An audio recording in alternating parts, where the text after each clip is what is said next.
हम पे शौक काके खुद तू रोवा हरवावा हम पे शौक काके का तू पावेलू हमार नंबर तू ब्लॉक काके का तू पावेलू हमार नंबर तू ब्लॉक काके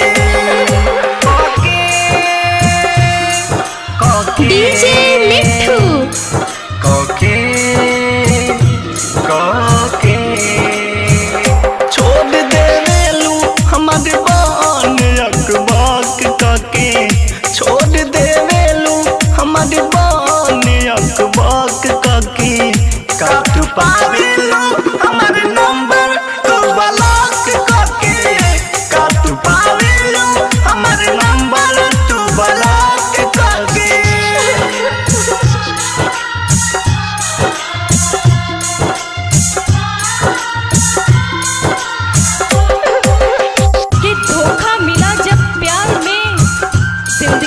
उदासी छा गई। धोखा मिला जब प्यार में जिंदगी में उदासी छा गई। सोचा था छोड़ देंगे इस राह को। डीजे मिठू ई कवन प्यार कर हमरा त बुझाला ना कहल कुछ चाही मैसेज तोहरा लगे जाला ना ई कवन प्यार कर हमरा त बुझाला ना कहल कुछ चाही मैसेज तोहरा लगे जाला ना। आज खुशियों की कोई बधाई देगा, निकला है चांद तो दिखाई देगा। ऐ मोहब्बत करने वालों देख के मोहब्बत करना, एक आंसू भी गिरा तो सुनाई देगा। डीजे मिठू दिल में हमारा तो आगी तू लगा देलू नींद न आवे तू त रात भ जगा देलू रुक जाई सांस कहियो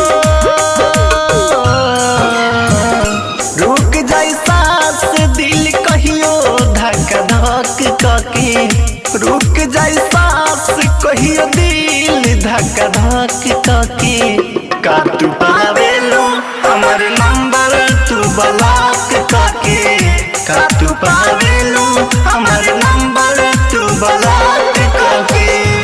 तुम्हें प्यार करने से खुद को नहीं रोक पाई, लेकिन तुम मेरी फीलिंग्स को नहीं समझोगे। डीजे मिठू आज के बाद मुझे अपनी शक्ल मत दिखाना, but I love you।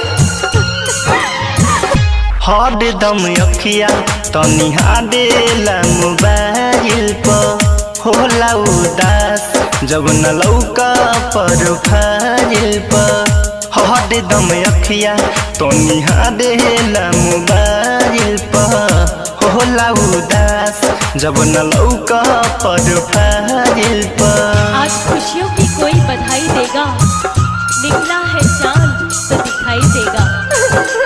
ऐ मोहब्बत करने वालों देख के मोहब्बत करना, एक आंसू भी गिरा तो सुनाई देगा।